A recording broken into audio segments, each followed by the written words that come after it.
Welcome back to our channel.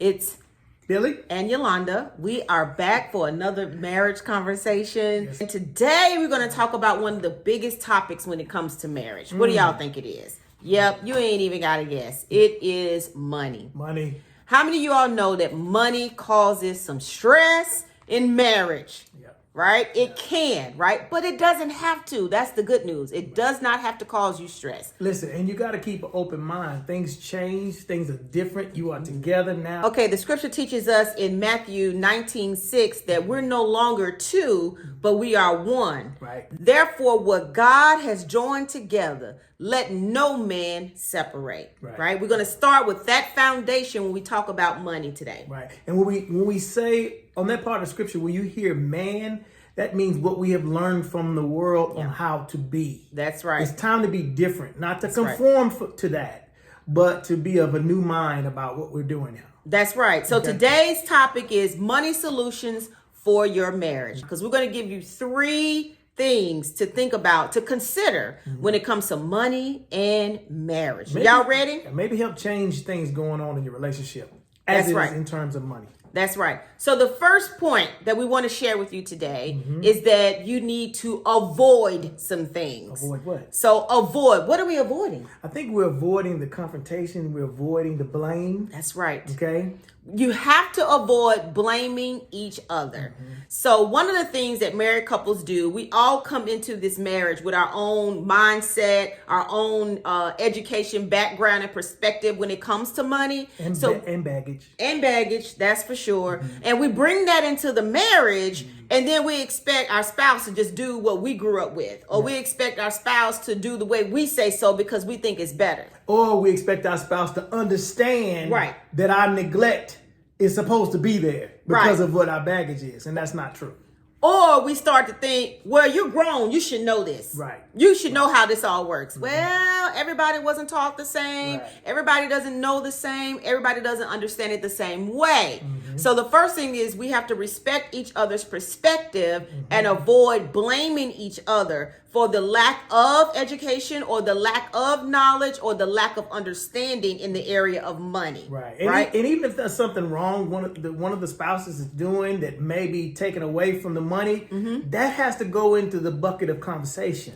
That's you right. just can't say you, and then leave it alone. There has to be a solution that has to come about. That's right. So you want to go into this with a collaborative perspective or collaborative attitude. And how do you do that? That means that we're going to come together and we're going to collaborate regarding our ideas, our thoughts, our understanding about money. And understand, as you're married, you grow, okay? That's right. So you're having different perspectives. Both of you are evolving in what you're doing, and things change. So let's understand that after the initial conversation about money, there is going to be another one, but we have to be prepared for that. So commit to finding a solution versus blaming each other for the lack. That's right. Absolutely. So that's the first point. So that is going to start you off, right? The second point is you want to agree. That's important. You want to come into agreement. Well, you may be asking, well, Billy and Yolanda, what do we need to come to agreement on? We can't seem to agree on anything. Well, the first thing is once you come across that avoidance, then you could come into agreement that you're going to compromise on some things. Yeah. For example, let me give you an example. When I used to play football, there were some plays that the coach came up with that at first a few of us didn't like. We're like, our running back is stronger. Why do you want to pass? But the coach saw the overall view. We didn't agree with it first, but we didn't like it at first. Let me say that. But we agreed to run the play. And when we did, we saw the results of the play and said, hey, that's pretty good. So in a relationship about money, you want to stay, even if you don't like it, if things are put on the table to say, hey, let's try this, let's do it, agree to do it and see what the outcome is. That's right. Okay. Sometimes we got to put aside our old ways and what we think, being stubborn, and be open to some new possibilities, some new ways to make things work in the relationship when it comes to money. So once you approach the conversation collaboratively, then you want to come into agreement to compromise And it may take you 30 days to see the result, as you mentioned. You're right. Yeah. 30 days, 60 days, 90 days, whatever it is, come to agreement and stick to it. Yeah. Don't give up because you don't see the results in a week or a few days. Right. When it comes to money, money is like one of those things that like planting a seed. You got to let that thing grow. That's right. You can't just say, we're going to do this and overnight you expect to see something. Mm-hmm. There's some effort that you got to put into the relationship as far as money goes to see the effects later on. That's right. So just be patient with it. Also, when you come into agreement, you want to agree on goals, whether you want to set budgets or not. That's right. Mm-hmm. You got to remember those things. So what other goals do you have from a financial perspective, right? Mm-hmm. You got to think about that as well. You want to agree to get educated. Everybody don't know everything. So agree to become educated. Yeah. Right? Because things change and evolve over time. So maybe once a year, you all take a money class, or once every couple of years, you all sit down and get some education on money by talking to an advisor, etc. So come to agreement on those things. Yeah, there are experts that know this. There are experts that have learned what to tell you about making your money work for you. These are good things to know. Another thing that happened today that was pretty funny was my wife asked me, we talked about lunch, and I said, I had some of the leftovers that you made last night, and it was pretty good. And she responded and said, that's great. I said, I'm trying to see if I can go from paycheck to paycheck without spending any money. And she said, challenge. And we kind of fist bumped on it because, you just every now and then you want to try that. Let's try a little game. Let's see what we can do. Let's see how far we can go. Just buying groceries and not going anywhere else. Right. Just getting the basics, what we say, versus all the extra stuff that we usually go out and do. That's right. So that's a good challenge. Make it fun. Make it interesting. With that, let's just say one may be stubborn about change than the other. You do it like a meeting.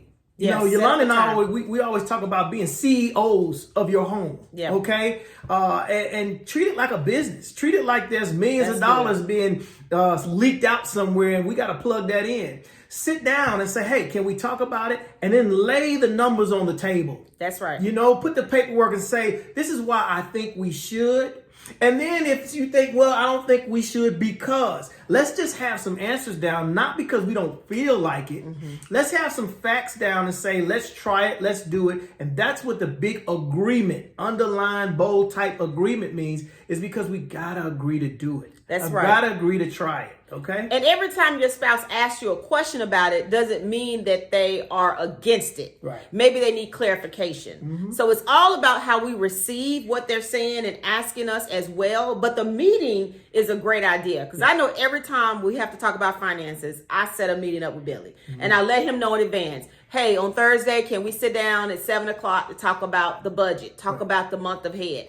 I have to make sure he knows in advance.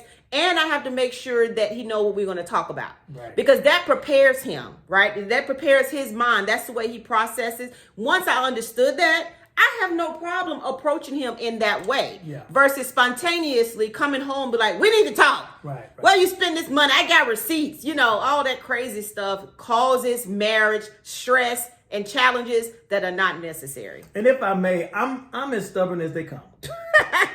Now, I'm not going to lie, and I'm not trying to put anything out there. This is me. This is my opinion. This is what I'm saying. But I don't like change. Mm-hmm. And I have a set way I like doing things, and it's hard for Yolanda to come to me sometimes for me to change. But the one thing I think about is I think about my dad, and he was really stubborn.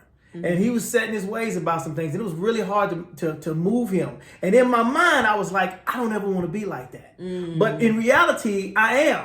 And so I try not to be. So part of my going into my agreement with my wife about finances is I like to try new things because I don't want to get stuck at doing one thing and it doesn't go anywhere. Mm-hmm. So that's just my take on it. And that's why I've done it. And so far, when we've had these meetings and we've talked and I've agreed, the results have always outweighed me being stubborn. That's right. Okay, and that's important. So the first point we shared today was avoid the blame. Mm-hmm. The second point we shared today is come into agreement. Right. And we listed several factors of what you need to come into agreement with. Mm-hmm. And the third and final point we're going to share regarding money and marriage is access. How about that? Oh, we're going to talk about it. Yeah. Now, you may disagree with us, but this is how we feel that marriages thrive. And they would be very helpful if there was access Keep an open mind, as I said in the beginning. Keep an open mind.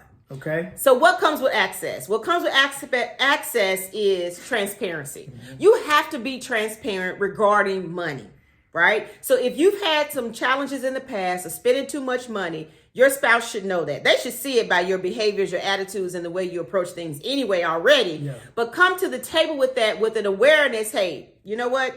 When I get stressed, I go shop. It's just like people, when they get stressed, they eat. Or when they get stressed, they go and do whatever, right? So make sure there's transparency in your marriage. That means you have to have open and honest communication at all times so that you can be transparent.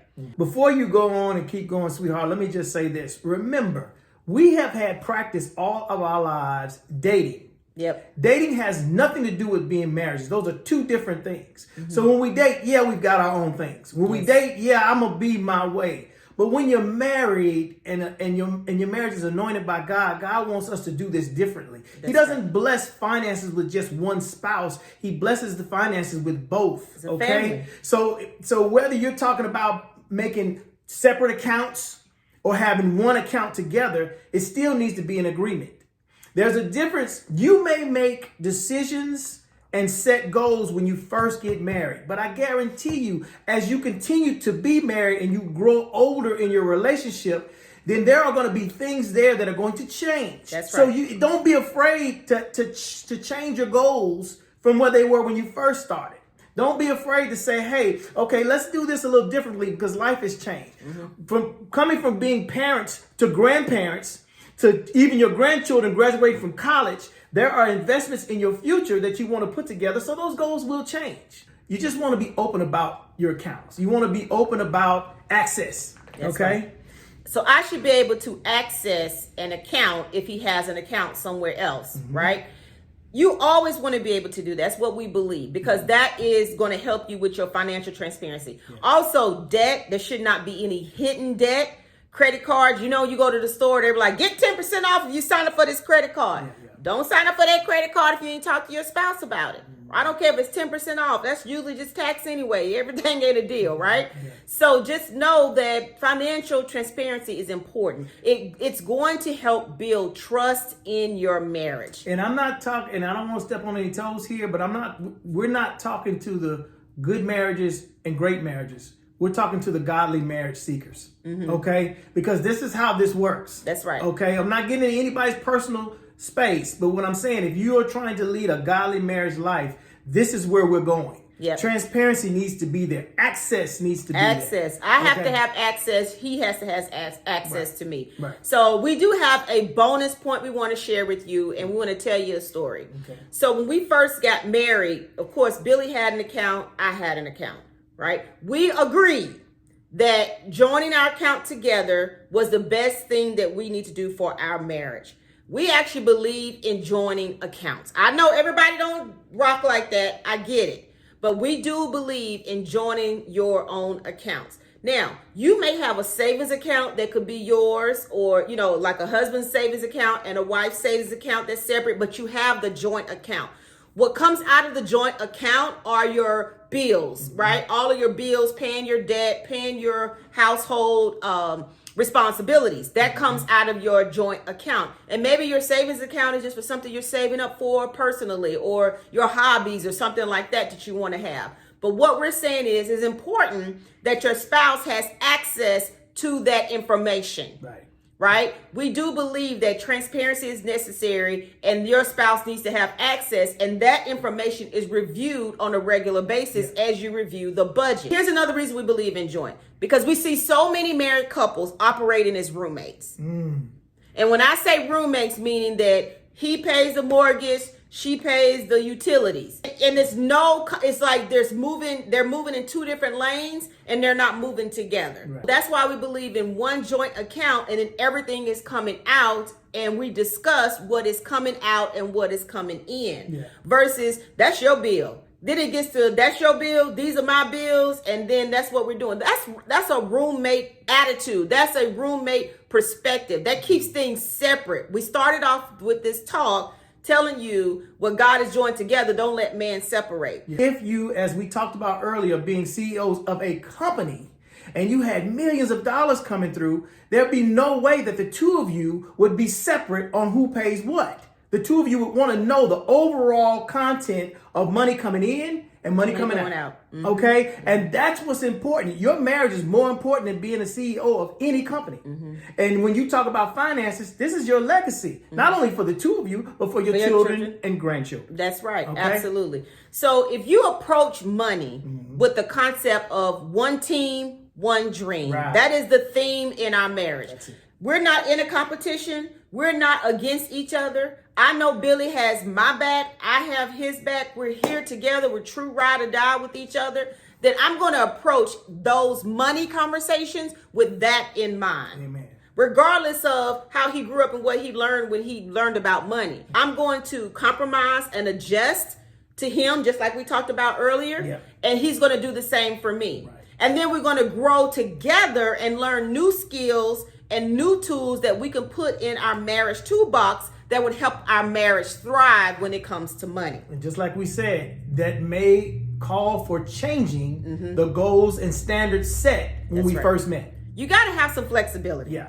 So the 3 points we share with you today is avoid blaming each other. That's right. Number 2 is come into agreement. Yeah. Number 3 is we need accessibility. Yeah. Right? So accessibility means transparency from a financial perspective. Right. Those are the 3 points. And the bonus is join it together. Mm-hmm. When you join it together, God can do wonderful things together. Yeah. And it teaches you more about what true love is. And that is serving, giving, and sacrifice. That's what true love is. And just like anything complex, it's good to have two minds on it. That's right. One mind may only see one way about it. Oh, that's so good. But when you have two together, there's another one looking over. Yolanda knows she knows everything behind me. She can see. I can't see it, but she can. And that's why you need two minds, especially when it comes to the finances in your marriage. So take advantage of that. Lean on the strength of your spouse.